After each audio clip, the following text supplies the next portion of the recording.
ശിവനെ എല്ലാവരുടെയും മുമ്പിൽ വെച്ച് അപമാനിക്കാൻ നോക്കിയ സാവിത്രിക്കെതിരെ പൊട്ടിത്തെറിക്കുകയാണ് അഞ്ജലി. അതും ശിവന്റെ മുമ്പിൽ വെച്ച്.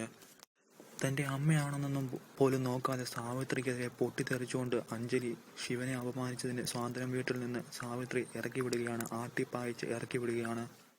ശിവന്റെ മനസ്സിലെ നന്മയും സ്നേഹവും എന്താണെന്ന് വെള്ളമടിച്ചുകൊണ്ട് വന്ന രാത്രി അഞ്ജലി തിരിച്ചറിയുന്നതോടുകൂടി ഇനിയും എല്ലാത്തിനും ശിവന്റെ കൂടെ അഞ്ജലി കട്ടയ്ക്ക് തന്നെ നിൽക്കും.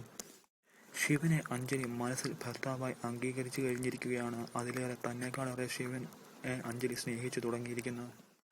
അഞ്ജലിയെ കാണാൻ ജയന്തിക്കൊപ്പം സ്വാതന്ത്ര്യം വീട്ടിൽ എത്തുന്ന സാവിത്രി ശിവനെ കാണുന്നതോടുകൂടി, കടയിലേക്ക് ഇറങ്ങാൻ നോക്കുന്ന ശിവനെ കാണുന്നതോടുകൂടി പൊട്ടിത്തെറിച്ചുകൊണ്ട് ശിവനെ അപമര്യാദ രീതിയിലും അപമാനിക്കുകയും വൃത്തിയില്ലാത്തവനും പറയാൻ പറ്റുന്ന ചീത്തകളും എല്ലാം പറയുകയാണ്. അത് കേട്ടുവരുന്ന അഞ്ജലി സാവിത്രിക്കെതിരെ പൊട്ടിത്തെറിക്കുകയാണ് ചെയ്യുന്നത്. എല്ലാവരെയും ഞെട്ടിച്ചുകൊണ്ട് സ്വാതന്ത്ര്യം വീട്ടിലെ എല്ലാവരുടെ മുമ്പിൽ വെച്ച് ശിവനെ അപമാനിച്ച ജയന്തിക്കും സാവിത്രിക്കുമെതിരെ പൊട്ടിത്തെറിച്ചുകൊണ്ട് ഇവിടെ നിന്ന് ഇറങ്ങിപ്പോകാനും എൻ്റെ ഭർത്താവിനെ അപമാനിക്കരുതെന്നും അഞ്ജലി ശക്തമായി തന്നെ പ്രതികരിക്കുകയാണ്. എൻ്റെ ഭർത്താവായ ശിവേട്ടനെ അപമാനിച്ചു കഴിഞ്ഞാൽ അദ്ദേഹത്തെക്കാളേറെ വേദനിക്കുന്നത് എൻ്റെ മനസ്സിലാണെന്നും അഞ്ജലി തുറന്നടിക്കുന്നു. ശിവേട്ട എന്നുള്ള വാക്കിൽ ശിവൻ പോലും അന്താളിച്ചു പോവുകയാണ്. ശിവനോടുള്ള അഞ്ജലിയുടെ സ്നേഹത്തിൽ അന്താളിച്ചു നിന്ന് പോവുകയാണ് സാവിത്രിയും ജയന്തിയും. അങ്ങനെ അവരെ അവിടെ നിന്ന് അപമാനിച്ച് അഞ്ജലി തന്നെ ഇറക്കിവിടുന്നു. അഞ്ജലിയുടെ മനസ്സിൽ തന്നോടുള്ള സ്നേഹവും മന്നെന്നും വെറുപ്പുമെല്ലാം മാറിയെന്നും ശിവനും മറ്റുള്ള സ്വാതന്ത്ര്യം വിട്ടുള്ള ഓരോരുത്തർക്കും ബോധ്യപ്പെടുകയാണ്. അതിലെല്ലാവരും സന്തോഷിക്കുകയും ചെയ്യുന്നു.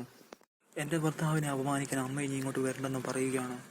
എൻ്റെ ഭർത്താവിനെ ഇനി അപമാനിക്കുന്നത് എന്നെ അപമാനിക്കുന്നതിന് തുല്യമാണെന്ന് പറയുകയാണ്. ഈ ഒരു കാര്യത്തിന് വേണ്ടി അമ്മയും ജയന്തിയടുത്തേയും കൂടെ ഇങ്ങോട്ട് കയറി വരണ്ടെന്നും അഞ്ജലി കടുപ്പിച്ച് തന്നെ സാവിത്രിയോടും ജയന്തിയോടും പറയുകയാണ്. അങ്ങനെ അഞ്ജലിക്ക് ശിവനോടുള്ള എല്ലാ വെറുപ്പും വിദ്വേഷവും മറന്ന് ശിവനോട് മറക്കാനാവാത്ത രീതിയിലുള്ള സ്നേഹം അഞ്ജലിക്ക് വരികയാണ്.